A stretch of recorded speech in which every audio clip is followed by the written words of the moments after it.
വരുന്ന നിയമസഭാ തെരഞ്ഞെടുപ്പിൽ കേരളമൊട്ടാകെ ഉറ്റുനോക്കുന്ന നിയമസഭാ മണ്ഡലങ്ങളിലൊന്നാണ് പാലക്കാട്. 2024 ഉപതെരഞ്ഞെടുപ്പിൽ ഷാഫി പറമ്പിലിന് പിൻഗാമിയായി എത്തിയ രാഹുൽ മാങ്കൂട്ടത്തിലിന്റെ മണ്ഡലം കയ്യേറാൻ പുതിയ കോൺഗ്രസ് സ്ഥാനാർത്ഥിയായി സിനിമാ നടനായ രമേശ് പിഷാരടി വരികയാണ്.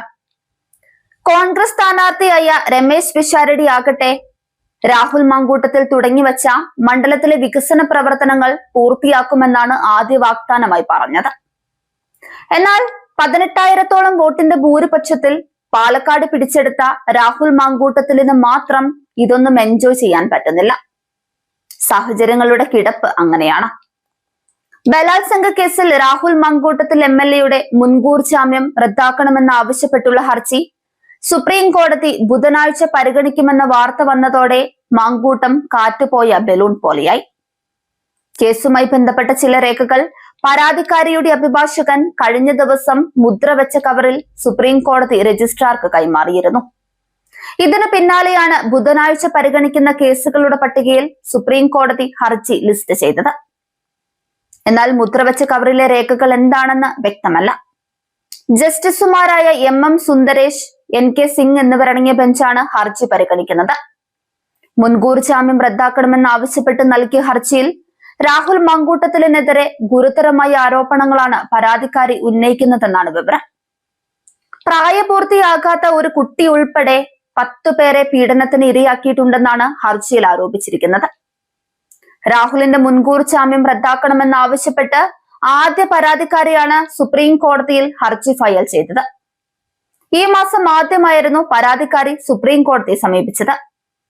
കേസ് അന്വേഷണ ഘട്ടത്തിലാണെന്നും പരാതിക്കാരിക്കെതിരായ പരാമർശങ്ങൾ അനുചിതവും നിയമവിരുദ്ധവുമാണെന്നും അതിനാൽ ജാമ്യം റദ്ദാക്കണമെന്നും ഹർജിയിൽ ആവശ്യപ്പെടുന്നുണ്ട്. ഭീഷണിപ്പെടുത്തിയാണ് ഗർഭചിത്രം നടത്തിയതെന്നും തന്റെ ജീവനടക്കം ഭീഷണിയുണ്ടെന്നും പരാതിക്കാരി പറയുന്നുണ്ട്. ജാമ്യാപേക്ഷ പരിഗണിക്കുന്നതിനിടെ ഹൈക്കോടതി കേസിന്റെ മിനി ട്രയൽ നടത്തിയെന്നും ഇത് നിയമവിരുദ്ധമാണെന്നും ഹർജിയിൽ ആരോപിക്കുന്നുണ്ട്. നേരത്തെ കർശന ഉപാധികളോടെയാണ് കോടതി രാഹുലിന് ജാമ്യം അനുവദിച്ചത്. പരാതിക്കാരിയെ നേരിട്ടോ അല്ലാതെയോ ബന്ധപ്പെടാൻ ശ്രമിക്കരുത്, അന്വേഷണവുമായി പൂർണ്ണമായും സഹകരിക്കണം തുടങ്ങിയവയായിരുന്നു പ്രധാന വ്യവസ്ഥകൾ. എന്നാൽ ഫെബ്രുവരി 17-ന് രാഹുൽ മാങ്കൂട്ടത്തിൽ വാട്സ്ആപ്പ് കോളിലൂടെ തന്നെ ബന്ധപ്പെടാൻ ശ്രമിച്ചതായി യുവതി പോലീസിൽ പരാതി നൽകുകയായിരുന്നു. ഇതോടെയാണ് ജാമ്യം റദ്ദാക്കണമെന്ന ആവശ്യവുമായി പ്രോസിക്യൂഷൻ കോടതിയെ സമീപിച്ചത്. കോടതി നൽകിയ കർശന നിർദ്ദേശങ്ങൾ ലംഘിച്ച് പ്രതി പരാതിക്കാരിയെ ഫോണിൽ ബന്ധപ്പെടാൻ ശ്രമിച്ചു.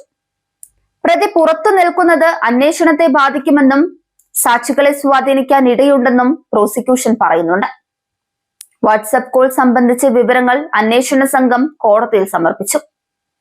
അതേസമയം തനിക്കെതിരെയുള്ള നീക്കങ്ങൾ രാഷ്ട്രീയ പ്രേരിതമാണെന്നും പരാതിക്കാരിയുടെ ആരോപണങ്ങൾ അടിസ്ഥാനരഹിതമാണെന്നുമാണ് രാഹുൽ മാങ്കൂട്ടത്തിലിന്റെ വാദം. കോടതി വിധി അനുകൂലമായില്ലെങ്കിൽ MLA-ക്ക് അറസ്റ്റ് ഉൾപ്പെടെയുള്ള കടുത്ത നടപടികൾ നേരിടേണ്ടതായി വരും. സീറ്റ് നിർണയത്തെ സംബന്ധിച്ചിട്ടുള്ള പടല പിണക്കങ്ങൾക്കിടയിൽ ബുധനാഴ്ചത്തെ വിധിയും കോൺഗ്രസിനെ സാരമായി ബാധിക്കുമെന്നാണ് വിലയിരുത്തൽ. 2024 ഡിസംബർ 4-നാണ് രാഹുൽ പാലക്കാട്ടെ നിയമസഭാംഗമായി സത്യപ്രതിജ്ഞ ചെയ്തത്. കോൺഗ്രസിലെ യുവാക്കളിലെ മുൻനിര നേതാക്കളിൽ ഇടം പിടിച്ച രാഹുൽ യൂത്ത് കോൺഗ്രസിന്റെ പ്രസിഡന്റായും പ്രവർത്തിച്ചിരുന്നു. രാഷ്ട്രീയക്കാരെ അസൂയപ്പെടുത്തുന്ന വളരെ പെട്ടെന്നുള്ള വളർച്ചയായിരുന്നു രാഹുലിന്റേത്. എന്നാൽ 2025 ഓഗസ്റ്റിലാണ് പൊടുന്നനെ യുവനടിയും മോഡലുമായ റിനി ആൻ ജോർജിന്റെ വെളിപ്പെടുത്തൽ രാഹുലിന്റെ രാഷ്ട്രീയ ജീവിതമാകെ മാറ്റിമറിക്കാൻ തുടക്കം കുറിച്ചത്. ഒരു യുവ രാഷ്ട്രീയ പ്രവർത്തകൻ അശ്ലീല സന്ദേശങ്ങൾ അയച്ചെന്നും ഹോട്ടലിലേക്ക് ക്ഷണിച്ചെന്നുമായിരുന്നു ആദ്യ ആരോപണം. ഹൂ കെയേഴ്സ് എന്ന രാഹുൽ ഉപയോഗിക്കുന്ന പദമാണ് ഇതിനെ രാഹുലിനോട് കൂട്ടിച്ചേർത്തത്. പിന്നീട് ചുരുക്കം ചില ദിവസങ്ങൾക്കുള്ളിൽ തന്നെ ആദ്യ പരാതിക്കാരിയുടെ ശബ്ദ സന്ദേശങ്ങളടക്കം പുറത്തു വന്നു. ലൈംഗികമായി പീഡിപ്പിച്ചുവെന്നും ഗർഭചിത്രം നടത്താൻ നിർബന്ധിച്ചുവെന്നുമായിരുന്നു ശബ്ദ സന്ദേശത്തിൽ ഉണ്ടായിരുന്നത്. ട്രാൻസ്ജെൻഡർ അവന്തികയും മാധ്യമങ്ങൾക്ക് മുൻപിൽ തനിക്ക് ദുരനുഭവം ഉണ്ടായെന്ന് വെളിപ്പെടുത്തി. സമാനമായി പലരും ആരോപണങ്ങൾ ഉന്നയിച്ച് രംഗത്തെത്തി.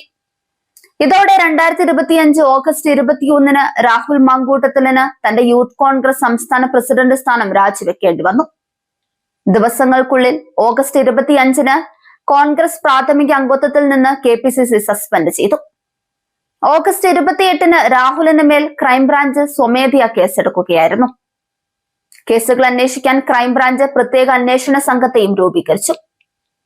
എന്തായാലും മാങ്കൂട്ടത്തിലിന്റെ വിധി എഴുതാൻ ഇനി അധിക ദിവസമൊന്നും കാത്തിരിക്കേണ്ട. ഇനിയെല്ലാം കോടതിയുടെ കയ്യിൽ. കാത്തിരുന്ന് കാണാം.